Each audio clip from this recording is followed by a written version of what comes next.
Mindless Jack's Slum King is a horror action OVA set within a catastrophic Tokyo. I enjoyed this concept with all hell having broke loose and an evil dictator ruling over the land while killing all who oppose him. Regardless of this, the storyline was in need of an improvement. I'll at least credit there being a brief plot and minor backstory given to the human characters. The interaction and development between Mary, Kenichi, and Yumi was also fairly enjoyable, except I wondered while watching as to who the actual protagonist was, because the perspective would switch between Jack confronting and defeating the villains, and Mary who was in search of her boyfriend Kenichi while trying to avoid being captured and sold as a sex slave. Sure, this may have originated from the 80s, but it does not excuse the recycled or looping footage and at times poorly rendered combat, and my expectations are higher since this was not an episodic series, though I could tolerate the artwork, and since I am a fan of all things including gore, it was pleasing to watch the dismemberments. Something I must question is this OVA's baffling moments. For example, Jack's eyes are yellow but instantly change to white the following scene. One of Jack's eyes being stabbed from a knife, only to our surprise that less than a minute later is almost naturally healed, a character surviving a collapsing building uninjured while the other dies and their corpse vanishes without a trace, as well as many other situations. All things relevant to sound did not stand out as much, but were not bad either.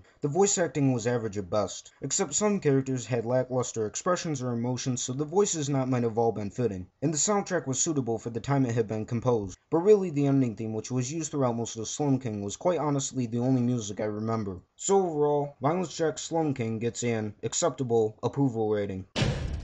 For the benefits, you have the concept and setting, violence and gore, as well as character interaction, while for the flaws you have looping footage and puzzling events, lackluster animation and certain character expressions, and no official protagonist. There might be viewers who do not find an appeal from this OVA, but despite that I still believe it may possibly interest a group of fans.